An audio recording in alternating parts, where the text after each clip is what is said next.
तो आखिरकार वो वक्त आ गया है जिसका सबको इंतजार था। चंद्रयान 3 सक्सेसफुली लैंड कर चुका है और भारत चौथा देश बन गया है जो कि एक यान को चांद के सतह के ऊपर सक्सेसफुली लैंड करा दिया है। अब यहाँ पर बहुत लोगों के मन में सवाल है कि इसका लाइफ कितना है, यानी ये जो पूरा मिशन है इसकी लाइफ कितने डेज तक है। तो एक्चुअली में चंद्रयान का लाइफ सिर्फ 15 दिनों के लिए है, क्योंकि वहाँ पर ऑलमोस्ट 14-15 दिनों का दिन होता है, यानी धूप रहता है, और बाकी से 14-15 दिन रात रहता है। तो जैसे सनराइज हुआ वैसे ये लैंड किया, यानी अब 14 दिनों तक प्रज्ञान रोवर अपना काम कर पाएगा। धूप जैसे कोई मिल गया, हमें जादू को धूप चाहिए था, धूप, वैसे प्रज्ञान रोवर पे बहुत सारे सोलर पैनल्स लगे हैं, विक्रम लैंडर पे भी लगा है, तो इनको वही धूप से पावर मिलेगी और धूप बहुत जरूरी है इनके ऑपरेशन के लिए। लेकिन जब 14 दिन खत्म होगा तब धूप चला जाएगा, तब इसका जो इलेक्ट्रॉनिक्स है वो काम करना बंद कर देगा, यानी जो मैक्सिमम डेटा है वो 14 दिनों तक आ चुकी होगी। उसके बाद वो सिंपली वहीं पर निष्क्रिय हो जाएगा, सारे इलेक्ट्रॉनिक पार्ट्स बंद हो जाएंगे। और इसरो के वैज्ञानिक ये कह रहे हैं कि हम होप करते हैं कि वो 14 दिनों के बाद भी कुछ दिन चले, लेकिन ये होप वर्ड यूज किया गया है, यानी इसके लिए कोई सटीक टेक्नोलॉजी नहीं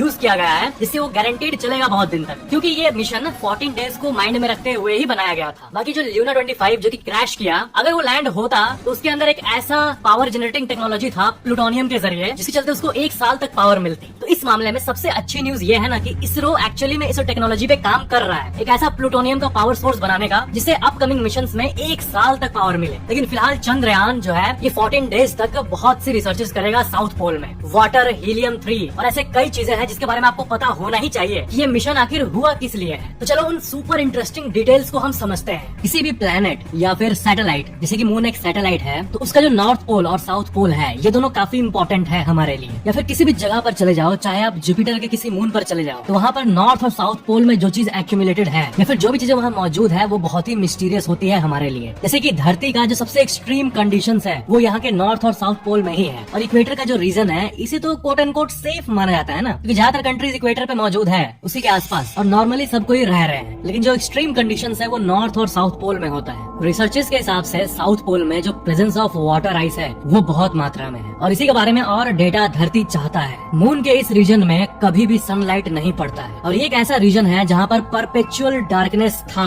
बिलियंस ऑफ ईयर्स से, और डार्कनेस है और डार्कनेस रहेगा। वाटर जो है ये सुनने में बहुत सिंपल लग रहा है, लेकिन वाटर सपोर्ट्स लाइफ, क्योंकि साउथ पोल पर वाटर आइस है। क्यों? क्योंकि वहाँ पर सनलाइट नहीं पहुँचता, और इसलिए वहाँ पर ऐसी कंडीशंस है कि पानी बहुत मात्रा में जमी हुई रह सकती है बहुत सालों तक, इनफैक्ट मिलियंस ऑफ ईयर्स तक। आपको पता है पहला एविडेंस, पहली ऐसी कोई जांच, ऐसा कोई कैलकुलेशन जो ये बताए कि पोल्स पर पानी है, ये इंडिया का चंद्रयान 1 पहली बार दिखाया था। ये फोटो आप देख सकते हो, ये जो ब्लू ब्लू आपको दिख रहा है ये है पानी का डिटेक्शन, और इसी प्रेजेंस ऑफ वाटर को चंद्रयान 1 ने आज से करीब 15 साल पहले ही पता कर लिया था। और यही वो कारण है जिसके चलते ये माना गया है कि वहाँ पर वाटर आइस ट्रैप्ड है। और जो मैंने आपको बताया था ना कि किसी भी मिशन में ऑर्बिटर होता है जो कि ऊपर घूमते रहता है, लैंडर होता है और रोवर होता है। तो ये जो ऑर्बिटर्स होते हैं ये किस लिए है वहाँ, ये इसलिए है ताकि वो वहाँ के सारे रीजन्स का डेटा हमें भेज पाए। तो चाहे वो इंडिया का ऑर्बिटर हो या फिर बहुत सारे देश जिसका ऑर्बिटर अभी चांद पर लाइव घूम रहा है, तो उन्हीं ऑर्बिटर्स ने ये डेटा भेजा है कि उस जगह पर आइस वाटर ट्रैप्ड हो सकता है। साउथ पोल का ये जो रीजन है, यहाँ के जो मून क्रेटर्स है वो अनटच्ड है, बिल्कुल भी सनलाइट से टच्ड नहीं है, क्योंकि वहाँ सनलाइट नहीं पड़ता है, और इसलिए वो जैसे था वैसे ही है एकदम शुरू से। तो जो सोलर सिस्टम का सारा रिकॉर्ड है, ये सोलर सिस्टम का ओरिजिन, इसका जो एविडेंस है वो अनटच्ड तरीके से वहाँ पर मौजूद है। मतलब समझ रहे हो ना कि वहाँ का जो रीजन है वो बहुत छोटे रीजन में है, वो बहुत ही ज्यादा अनइफेक्टेड है, सनलाइट से भी अनइफेक्टेड। जो एस्ट्रॉइड्स आके मून से टकराते रहते हैं जिसके चलते वहाँ क्रेटर्स बनता है, वो भी ज्यादातर इक्वेटर को आके हिट करता है, और जो पोल्स वाले एरिया है वो ज्यादातर अनडिस्टर्ब रहते हैं। तो यहाँ से हमें जो भी डेटा मिले उससे हमारे सोलर सिस्टम के उत्पत्ति के बारे में भी बहुत जानकारी हमें मिलेगी। ऐसी और भी कई कैलकुलेशंस की गई है जिससे ये पता चला है कि वहाँ पर hydrogen, ammonia, methane, sodium, mercury, silver, in fact इतनी सारी चीजें मौजूद है, और इसलिए उस जगह को the place for untapped resources माना जाता है, यानी ऐसी जगह जो कि खजाना है लेकिन उसको कोई टैप नहीं कर पाया है। चांद का जो साउथ पोल है वहाँ पर टेम्परेचर -150 से -200 डिग्री सेल्सियस तक पहुँच जाता है। मतलब जितने भी इलेक्ट्रॉनिक इक्विपमेंट्स होंगे, जैसे कि सोलर पैनल या फिर उसका बॉडी या फिर उसके चक्के, ये सब आप सोचो इस तरह बिल्ड की गई है ऐसे मटेरियल से जिससे वो एक्सट्रीम कोल्ड ऐसे टेम्परेचर में भी वर्क करते रहे। अब जितने भी इलेक्ट्रॉनिक चीजें हैं, चाहे आपका फोन हो, टीवी हो या फिर कोई भी चीज हो, उसके अंदर सर्किट बोर्ड्स होते हैं, और माइक्रोस्कोपिक लेवल्स पे वो जो सर्किट बोर्ड होता है वो काम कर रहा होता है। पूरे सर्किट बोर्ड के के किसी 1 मिलीमीटर के पार्ट में अगर कोई शॉर्ट सर्किट या फिर कुछ भी एरर हो जाता है तो पूरा सर्किट काम करना बंद कर देता है। इलेक्ट्रॉनिक सामान इतना कॉम्प्लेक्स होता है, लेकिन वही अगर ऐसे हार्श कंडीशन में चलाने के लिए बिल्ड किया जाए तो सोचो किस तरह का डिटेलिंग का इस्तेमाल किया जाता होगा कि वो मून के साउथ पोल के -200 डिग्री वाले रीजन पे काम करे।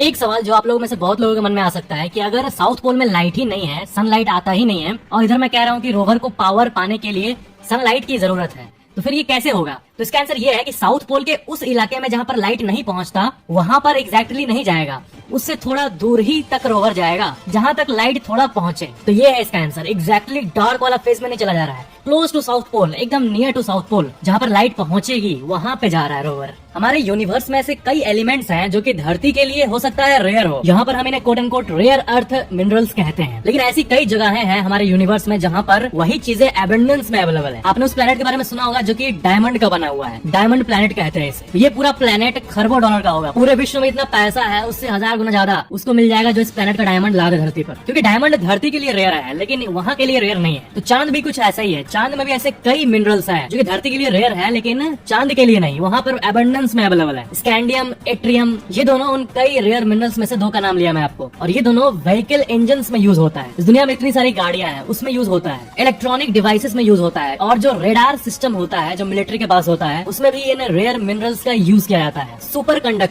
सुपर कंडक्टर्स में भी इनका यूज किया जाता है। हीलियम 3 जो कि एक रेयर एलिमेंट है, ये एक ऐसा गैस है जो कि क्लीन और पावरफुल फ्यूल के तौर पर यूज किया जा सकता है। कहाँ पर? न्यूक्लियर फ्यूजन रिएक्टर्स में, और ये धरती पर कम है लेकिन चांद में बहुत मात्रा में है। और फाइनली वाटर से बड़ी चीज और क्या होगी? अब ल्यूनर आइस अगर मिल जाए तो इससे बड़ी बात और कुछ नहीं होगी। He3 हीलियम 3, इसको आप हल्के में मत लो प्लीज। हीलियम 3 जो है ये एक ऐसा एलिमेंट है जिसको कि मैजिकल माना जाता है। आपको पता है ये एक extremely rare form of helium है जो कि सूरज यानी सन के कोर में पाया जाता है, और कोर से फिर वो धरती और चांद और बाकी प्लैनेट्स की तरफ छोड़ा जाता है, यानी सन से तो कई चीजें रेडिएट होते रहती है। तो ये जो हीलियम 3 है ये उसी में से एक है, और ये चार्ज्ड पार्टिकल है, और ये चार्ज्ड पार्टिकल्स हीलियम 3 के हमारे धरती के मैग्नेटिक फील्ड जो है इससे डिफ्लेक्ट हो जाते हैं, क्योंकि धरती का जो मैग्नेटिक फील्ड है ये हमें प्रोटेक्ट करता है इन चीजों से। तो ये जो हीलियम 3 है ये धरती पे कभी हिट ही नहीं होता, लेकिन चांद जहाँ पर मैग्नेटिक फील्ड नहीं है, और मैग्नेटिक फील्ड इसलिए नहीं है क्योंकि उसका कोर जो है वो बहुत स्मॉल है, और क्योंकि वहाँ मैग्नेटिक फील्ड नहीं है इसलिए वहाँ पर He3 यानी हीलियम 3 बहुत एबंडेंस मात्रा में कलेक्ट हो गई है। और हीलियम 3 इसलिए इतना इम्पोर्टेंट है क्योंकि न्यूक्लियर फ्यूजन रिएक्टर में जब इसको यूज किया जाएगा तब इससे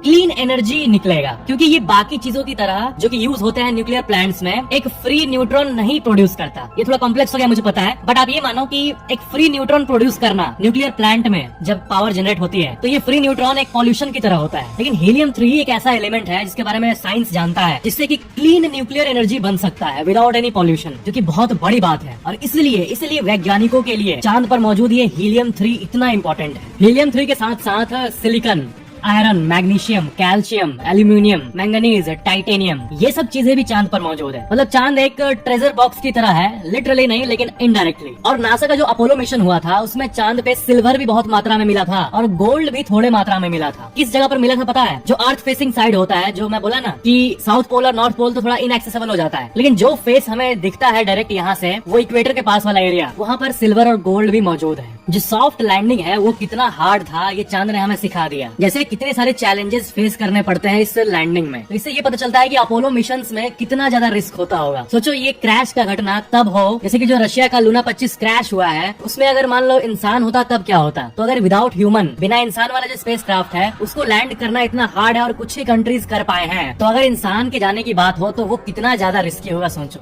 अच्छा मान लो एक क्वेश्चन है आपसे कि मान लो कि आपको अगर मौका मिले कि आप चांद पर उतर पाओ, जैसे कि नील आर्मस्ट्रांग उतरे थे, मतलब बहुत रिस्क है इसमें, लेकिन अगर मौका मिले तो क्या आप इस ब्यूटीफुल प्लेनेट को छोड़कर उस थ्रिल में जाना चाहोगे? सबका अलग ओपिनियन होगा, लेकिन नीचे कमेंट जरूर करना और सब्सक्राइब करके बेल आइकन जरूर ऑन कर लेना।